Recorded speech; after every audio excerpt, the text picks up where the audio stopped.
నీళ్లు పోతున్నాయి, కింద పైన పొలాలు ఎండుతున్నాయి, ప్రభుత్వం తెలివి లేదు, అందుకు పోతున్నాం. అది కూడా గత భయం ఎందుకంటే అన్ని బండ్లు పంపితే పోతాం, లేదంటే ఇక్కడ కూర్చోమంటే ఇన్ని బండి పెట్టి ఇన్ని కూర్చుంటామని. తెలంగాణ రాజకీయ వాతావరణం ఒక్కసారిగా వేడెక్కింది. BRS working president KTR convoy ను పోలీసులు అడ్డుకోవడంతో తీవ్ర ఉద్రిక్తత చోటు చేసుకుంది.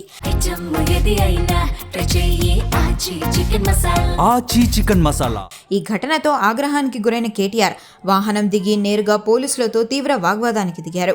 కన్నెపల్లి పంప్ హౌస్ ను సందర్శించడానికి వెళ్తున్న కేటీఆర్ ను పోలీసులు అడ్డుకున్నారు. కేటీఆర్ వాహనాన్ని మాత్రమే వెళ్లడానికి అనుమతిస్తామని, ఇతర వాహనాలు పార్టీ నేతలను అడ్డుకోవడంతో పరిస్థితి ఉద్రిక్తంగా మారింది. తమ కాన్వాయ్ ను ఎందుకు ఆపారంటూ పోలీసులపై కేటీఆర్ నిప్పులు చెరిగారు. నిబంధనల పేరుతో ప్రతిపక్ష నేతలను ఇబ్బంది పెట్టడం ఏంటని తీవ్ర అసహనం వ్యక్తం చేశారు. బీఆర్ఎస్ శ్రేణులు కూడా పోలీసుల తీరుపై వ్యతిరేకంగా అక్కడ భారీగా నినాదాలు చేయడంతో ఉద్రిక్త పరిస్థితి ఏర్పడింది. కేటీఆర్ పోలీసులను నిలదీస్తున్న వీడియో ప్రస్తుతం సోషల్ మీడియాలో బాగా వైరల్ అవుతోంది.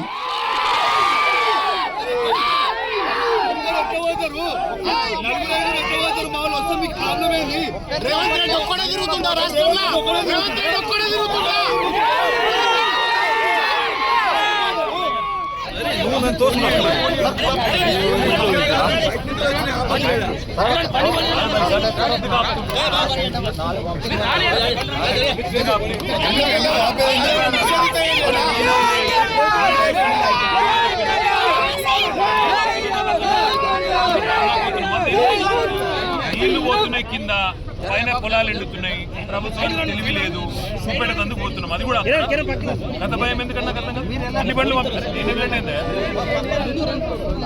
పంపితే పోతాం, లేదంటే ఇక్కడ కూర్చోమంటే ఇన్ని బండి పెట్టి ఇన్ని కూర్చుంటామని. బండి పెట్టి కూర్చోమంటావా, అందరినీ పంపిస్తావా? మీ డిఎస్పీ ఎక్కడ ఎక్కడున్నారు?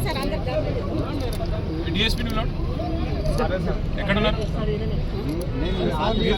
నర్సయ్య గారు మర్దనపేటైనా మీరు డిఎస్పీ కదా, పంపండి. మరి ఎందుకు నాకు అర్థం కాదు. నేను ఇక్కడే ఉంటా, అందరినీ పంపితే పోతా. ఇవాళ 1,00,000 క్యూసెక్కుల నీళ్లు కిందికి పోతుంటే వృధాగా పైన మొత్తం రిజర్వాయర్లన్నీ నోరెళ్ళ పెట్టి చూస్తూ ఉన్నాయి. పైన మిడ్మానేర్ కావచ్చు, కాళేశ్వరం, మరి మొత్తం ప్రాజెక్టులో ఉన్న ప్రతి రిజర్వాయర్లో కూడా ఇవాళ నీళ్లు లేక రైతులు మరి కనీసం నాట్లేసే పరిస్థితి లేదు. కింద 1,00,000 క్యూసెక్కుల నీళ్లు ఏవైతే వృధాగా పోతున్నాయో వాటిని చూపెట్టడానికి రైతులు మొత్తం తెలంగాణలోని రైతాంగం మొత్తానికి ఈ ప్రభుత్వం యొక్క దుర్మార్గమైన వైఖరిని చూపెట్టడానికి కన్నెపల్లి దగ్గర పంప్ హౌస్లో మోటార్లు చాలు చేస్తే మేడిగడ్డ బరాజ్తో సంబంధం లేకుండా ఇలా మొత్తం తెలంగాణను సస్యశ్యామలం చేసే విధంగా కాళేశ్వరం ప్రాజెక్టు కేసీఆర్ గారు డిజైన్ చేసినారు.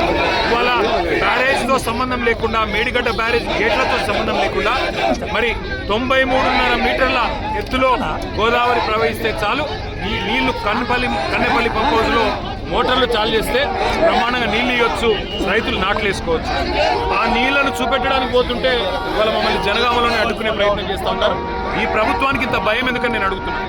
కింద 1,00,000 క్యూసెక్కుల నీళ్లు వృధాగా పోతుంటే చేతగాని ముఖ్యమంత్రి నీళ్లు ఒకవేళ ఇస్తే మళ్ళా యూరియా ఇవ్వాలి, నీళ్ళు ఇస్తే పంట కొనాలి, మద్దతు ధర ఇవ్వాలి, నీళ్ళు ఇస్తే నీళ్లు వస్తే బోనస్ ఇవ్వాలి. ఈ బాధ అంతా నాకెందుకు, రైతులను ఎండబెట్టాలి, రైతుల పొలాలకు నీళ్లు రానియద్దని చెప్పి కింద బ్రహ్మాండంగా నీళ్ళు ఇచ్చే సౌలత్ ఉంటే దాన్ని పండబెట్టిన ముఖ్యమంత్రి గారి వైఖరి, ఈ ప్రభుత్వం యొక్క దుర్మార్గమైన రైతు వ్యతిరేక వైఖరి చూపెట్టడానికి మేము బయలుదేరితే వాళ్ళని చూడొచ్చు. మా వాళ్ళందరినీ అడ్డుకుంటా ఉన్నారు, మా ఎమ్మెల్యేలని, మా ఎంపీలు. అందుకే మేము అనేది ఈ ప్రభుత్వాన్ని దమ్ముంటే చేతనైతే మంచి పనులు చేసి ప్రజలు ముంచుకెళ్ళు.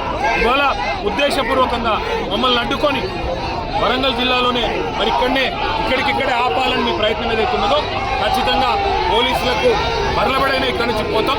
తప్పకుండా కన్నెపల్లి చేరుకొని అక్కడ ప్రవహిస్తున్న 1,00,000 క్యూసెక్కుల నీళ్లను రైతులకు చూపెడతాం. తెలంగాణలో ప్రభుత్వం ఎంత చేతగాని దద్దమ్మ ప్రభుత్వం ఉందో తప్పకుండా తెలంగాణ రైతాంగానికి మొత్తం చూపెడతాం. ఎందుకు అడ్డుకుంటాం? భయం ఎందుకు? కింద 1,00,000 క్యూసెక్కుల నీళ్లు పోతుంటే చేతగాని ముఖ్యమంత్రి, కింద 1,00,000 క్యూసెక్కుల నీళ్లు పోతుంటే పైన పంటలు ఎండుతుంటే నాట్లేసే పరిస్థితి లేకపోతే కనీసం పట్టించుకునే తెలివిలేని ముఖ్యమంత్రి, వాళ్ళ ప్రభుత్వం యొక్క దొంగతనం బయటపడుతుందనే భయంతో ఇలా మమ్మల్ని పోకుండా ఇక్కడ నిరోధించే ప్రయత్నం చేస్తాం. రేవంత్ రెడ్డి సూచనలు రేవంత్ రెడ్డి అనే సన్నాసి సూచనల మేరకు కానీ వదిలిపెట్టాం. తప్పకుండా కన్నెపల్లి చేరుకుంటాం. 1,00,000 క్యూసెక్కుల నీళ్లు ఇవాళ రైతులకు చూపెట్టాం. ఆచి చికెన్ మసాలా చేస్తాం.